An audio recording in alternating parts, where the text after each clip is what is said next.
توی این ویدیوی جالب و دیدنی میخوایم ببینیم بازیگرای ترکی که انقدر جذاب و خوش استایل هستن توی پیری چه شکلی میشن.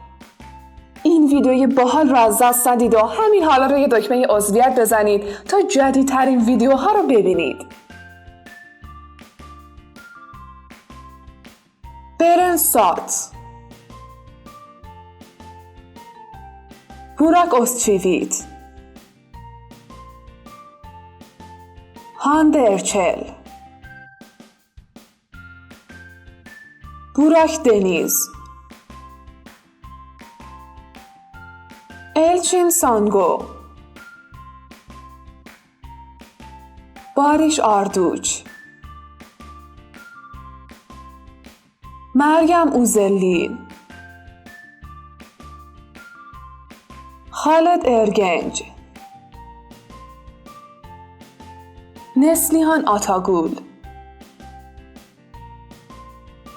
کیوانچ تاتلیتوق،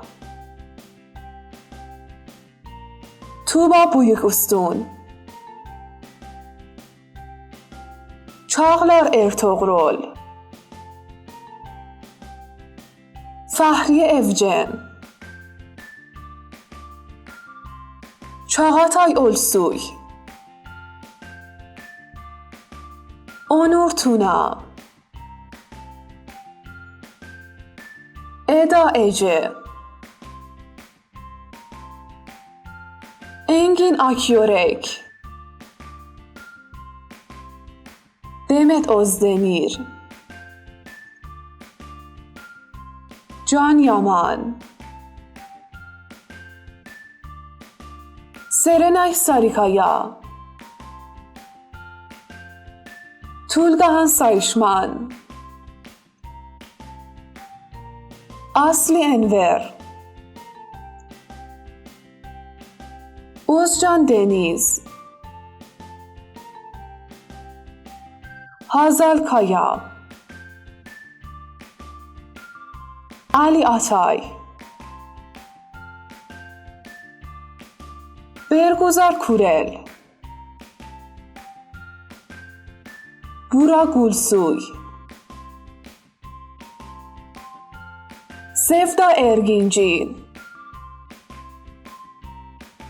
موراد ییلدیریم، ابراهیم چلیکل، بیرج آکالای،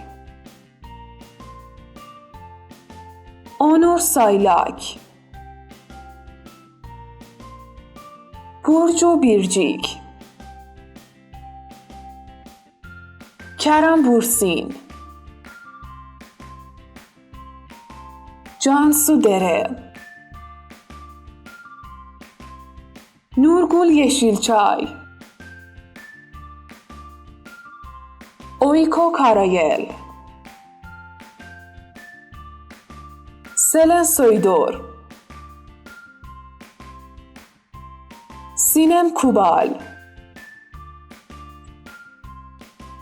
دنیز بایسال، ابرو شاهین، آکین آکینوزو، پلین کاراهان، امینه گولشه،